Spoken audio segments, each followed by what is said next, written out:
At the edge of the world, where the wind carved secrets into stone and the sea never slept, there stood a lighthouse. Perched on a jagged cliff, it watched over an ocean that no longer needed it. No ships sailed these waters anymore. Trade routes had shifted, satellites had replaced stars.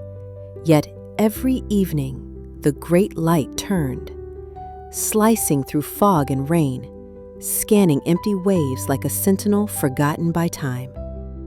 It was a monument to endurance and to one man's promise.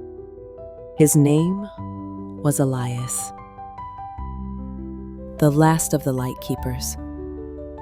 Every evening, he wound the gears, trimmed the wick, and climbed the spiraling staircase with a lantern in hand.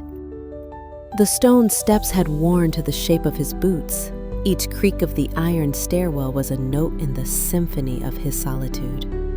He hadn't seen another soul in almost a year, but loneliness never frightened him. He had the storm, the flame, the memory of voices now long gone.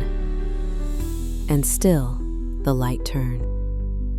Then one night, something changed. The fog was heavier than usual, so thick it swallowed the stars. Elias sat in the radio room sipping tea when he heard it. A crackle, a pause, and then, "Mayday, please! Anyone out there? Coordinates!" The voice was distant, panicked, swallowed by static. His heart thudded. He hadn't heard a transmission in years. He turned knobs with trembling fingers, listening. "We're losing power! Light failing!" And then silence. The kind that makes the hairs on your arms stand straight.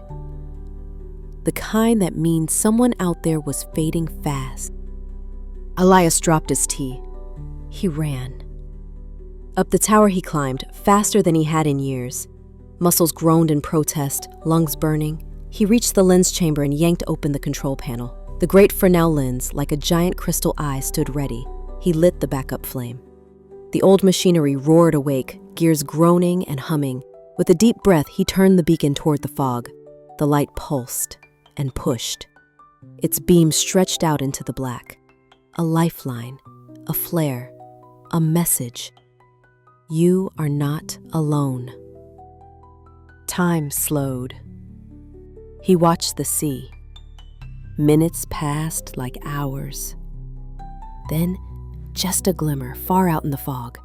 A small vessel appeared, broken and swaying, but still moving. Its bow light flickered weakly. Elias raised his old scope and focused in. People on the deck, waving, their faces lit by hope and disbelief. He rushed to the platform and rang the old brass bell, its deep, thunderous chime echoing over the cliffs and water.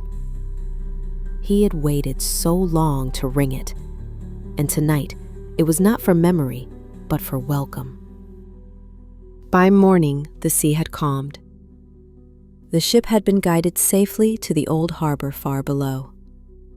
They thanked him, but words were brief, emotions deeper than speech. By noon, the ship was gone, swallowed by the horizon. But something in Elias had shifted.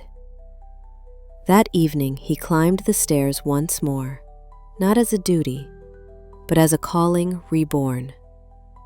At the top, he stepped out into the fresh wind. The ocean gleamed with the colors of a golden dawn.